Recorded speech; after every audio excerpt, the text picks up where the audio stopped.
Dans le sud du Bénin, niché au cœur de la commune de Sey, résonne encore le souffle d'un savoir-faire ancestral. La poterie, héritée de générations de femmes et d'hommes, n'est pas qu'un art, elle est mémoire, identité et avenir.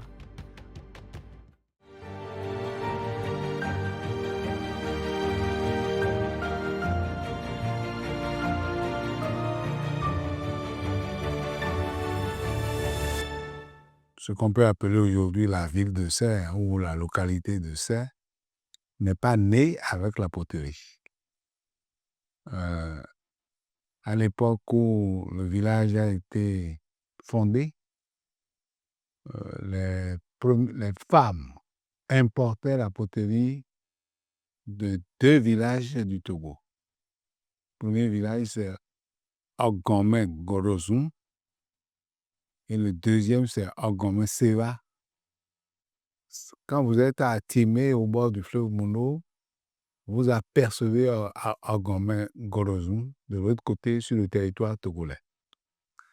C'est donc là-bas que les potières fabriquaient ce que nous appelons dans la langue de Sey les daba, c'est les grandes jarres pour contenir de l'eau.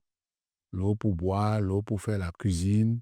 Et quand moi je suis né, j'ai vu dans la chambre de ma mère le daba qui contenait l'eau potable, l'eau dont on avait besoin pour les besoins à l'intérieur de l'espace. Pendant que tout ça se faisait et que les femmes potières d'Angomé diffusaient leurs produits à la fois à Sey et en pays Sahoué jusqu'en pays Kouéda, une femme originaire, non pas de Sey, mais de Dray. Dray est à quelques kilomètres de Sey, pas loin du tout. Une femme de Dray, donc, nommée Viangansi, est allée apprendre le métier à Ogomé. Et est revenue à Dray et a commencé à produire le daba que les femmes d'Ogomé faisaient. Une autre femme l'a suivi, c'est-à-dire a appris la technique auprès d'elle. Et donc, le marché a été complètement maîtrisé par ces deux femmes et les potières d'Ogomé n'avaient plus l'occasion de venir diffuser leur daba chez nous, autour de Sey. Cette production était insuffisante au point de vue forme parce que, vous voyez, le daba peut contenir plusieurs dizaines de litres ou peut-être même plus. Et pour transporter l'eau du puits ou du marigot ou de la rivière à la maison, il fallait quelque chose. Et ça, c'est à Sey que ça a été inventé. Des petites poteries pour approvisionner la maison en eau. Ce sont les femmes de Sey qui l'ont inventé. On appelle ça les dédés. Et d'ailleurs, en plus du transport de l'eau, ça a servi après, à une époque relativement récente, les fabricants de sodabi qui recueillaient le vin de palme dans ces dédés-là pour les transporter sur le lieu de fabrication du sodabi. Et petit à petit, quelques femmes curieuses, intéressées, ont commencé à fréquenter celles qui savaient déjà faire les poteries. Et donc, de quartier en quartier, la diffusion a commencé à se faire effectivement. Et pratiquement, vous ne pouvez pas être femme de Sey, jeune fille ou femme, en ignorant complètement l'art de la poterie. Alors, je précise que on a entouré ça à cette époque de mythes, euh, de spiritualité, et on a fixé quelques règles pour que n'importe qui ne fasse pas n'importe quoi. L'argile qui servait à faire la poterie se trouvait à 4-5 kilomètres du village. Ce n'était pas dans le centre même, et descendaient dans cette carrière pour aller recueillir l'argile uniquement les femmes. Les hommes étaient interdits simplement parce que les femmes qui descendaient pour aller chercher l'argile n'étaient pas particulièrement protégées, étant donné que c'est un travail qui est très dur. Donc, elles portaient juste de quoi cacher leur intimité, et donc les hommes étaient interdits. J'en profite pour dire que les choses ont tellement évolué que aujourd'hui, il y a des hommes qui vont chercher l'argile et qui viennent vendre ça aux potières qui sont encore en activité.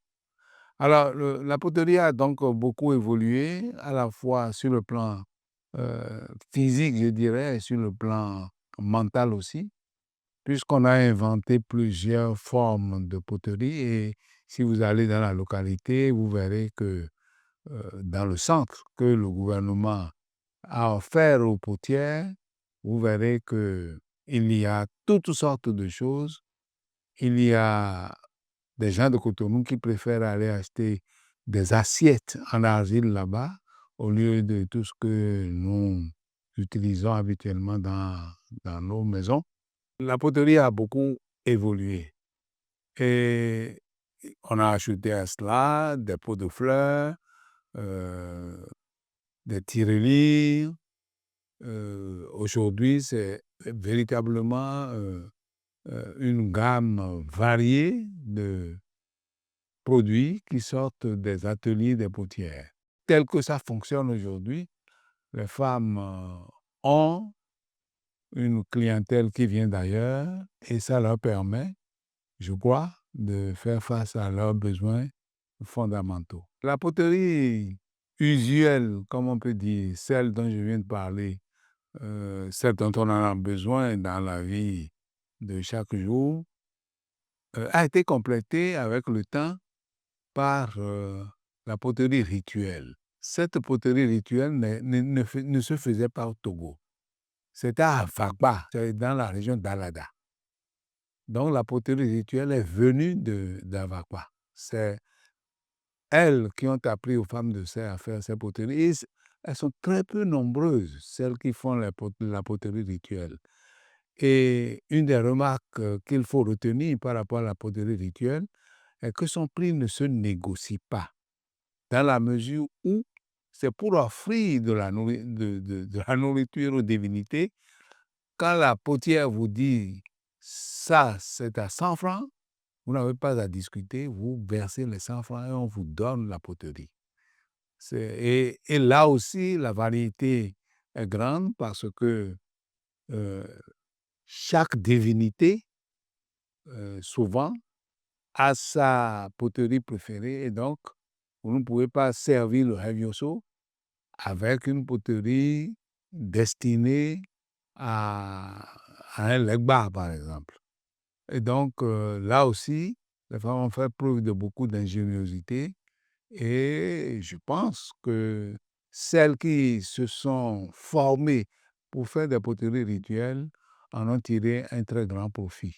Ce n'est pas Serre seule qui fait la poterie, mais dans la région de Serre, dans le pays Sahoué, pays Kouéda, la réputation de Serre a été faite depuis longtemps et c'est à Serre que les habitants de ces pays environnants viennent se ravitailler pour leurs besoins.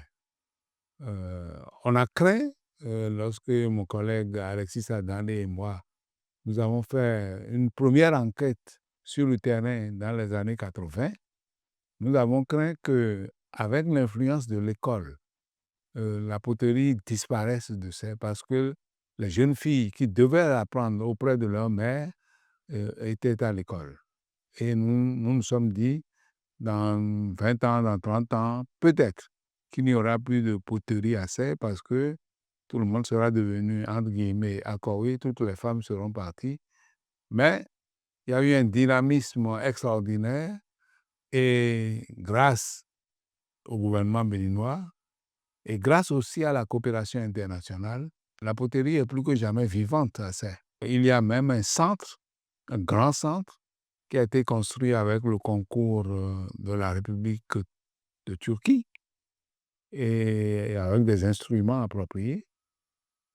Parce que les potières de Sey, lorsqu'elles font leur jar, elles tournent autour de la poterie. Et les Turcs leur ont proposé des tours pour que, assises, elles fassent tourner la poterie au lieu de tourner. Mais elles ont préféré la manière dont leur mère, leur grand-mère faisait la poterie. Donc, pour me résumer, je dirais que plus que jamais, la poterie de Sey est en vogue. Si vous partez de Lokossa à Cotonou, si vous faites attention, vous verrez dans les marchés qui sont au bord de la route, vous verrez des tas de poteries qui sont exposées et qui sont en vente. Il y avait l'intention, surtout avec un membre du Centre culturel français de l'époque, de faire des tuiles en argile par les potières. Et on a fait des essais qui n'ont pas été concluants, mais c'est dire que l'argile étant abondante, non seulement à Sey, mais aussi dans beaucoup d'endroits au Bénin, eh bien, on peut faire beaucoup de choses avec cette argile-là. Et je crois que les femmes de Sey donnent l'exemple de la capacité des femmes à transformer cette argile en plusieurs objets utiles pour les uns et pour les autres. Héritage du passé, la poterie de Sey n'est pas figée. Elle se réinvente entre tradition et innovation pour continuer d'habiter nos foyers et de raconter nos histoires.